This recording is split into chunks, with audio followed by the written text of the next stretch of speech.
خواتین و حضرات، انجمن ترقی مصنفین اور پنجاب طبع اس تعزیتی اجلاس میں آپ تمام احباب کو خوش آمدید۔ آج کے اجلاس کی صدارت کر رہے ہیں ممتاز ترقی پسند دانشور، سابق طالب علم رہنما، سابق صدر فیصل آباد بار کونسل ملک امجد حسین صاحب، ان سے خاص ہے کوشش دار تشریف ہے ملک امجد حسین۔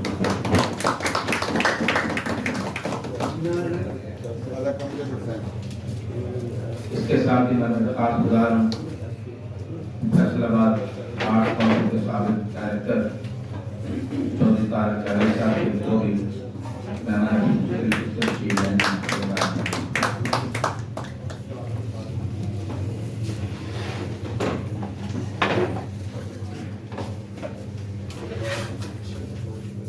جناب صدر،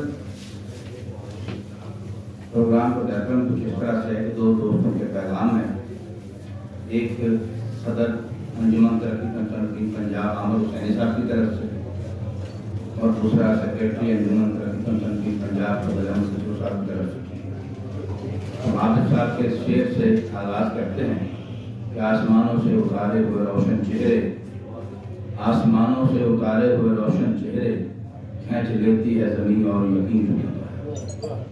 ڈاکٹر عالم خان جو ہم سب میں کہے کہتے تھے، ان کی جملہ بازی، ان کا جو دوستوں سے محبت کا اظہار، اس کا طریقہ اور محفل کی جان ہونا، یہ فن ان کو قدرت نے ودیعت دیا ہوا۔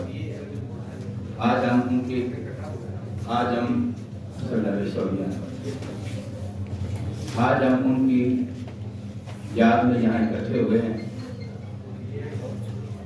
ہمارے پنجاب کے جو سیکریٹری ہیں عبداللہ مخصوص صاحب، جناب صدر ان کے پیغام سے آغاز کرتا ہوں۔ اشرف جاوید صاحب ابھی راستے میں وہاں کو تو نشست پہ بیٹھے۔ عبداللہ مخصوص صاحب فرماتے ہیں کہ آج دوست ڈاکٹر عالم خان کو یاد کرنے کے لیے اکٹھے ہوئے ہیں، اور میں دکھ میں سانس ہونے کے باوجود ایک فاصلے سے ہی اپنی یادوں کو دوہرا رہا۔ جب سے ڈاکٹر عالم خان کے رخصت ہونے کا مرحلہ روح پر تاریخ ہوا، میں یادوں اور سوچوں میں سوچتا ہوں کہ جانے والے کیا زندگی کی تمام نوعیتوں کے ساتھ چلے گئے ہیں، اور جن پر زندگی کا الزام ہے کیا وہ زندگی کی تمام نوعیتوں کے ساتھ زندہ ہیں۔ اگر عالم خان فوت ہو گیا ہے تو پھر ہم میں سے زندہ کون ہے؟ عالم خان تو زندگی کو معنویت دینے والوں میں سے ہے۔ سوچیں، سوکھے پتوں کی طرح یاد بردوش اڑ رہی ہیں۔ میں ابھی 7ویں جماعت میں پڑھتا تھا، گورنمنٹ ماڈل ہائی اسکول، بورے والا ہیڈ ماسٹر کامریڈ غلام کریم مرغوب نے شعر کہنے کے جرم میں دھر لیا، اور سزا کے طور پر اوزان و بہور کے ذریعے میری شعری تربیت کا آغاز کیا۔ اسلم کوثری کی پہلی کتاب نقل جاں کی افتتاح کی تقریب میں مضمون لکھنے پر اقبال صلاح الدین کے ہاتھ لگ گیا۔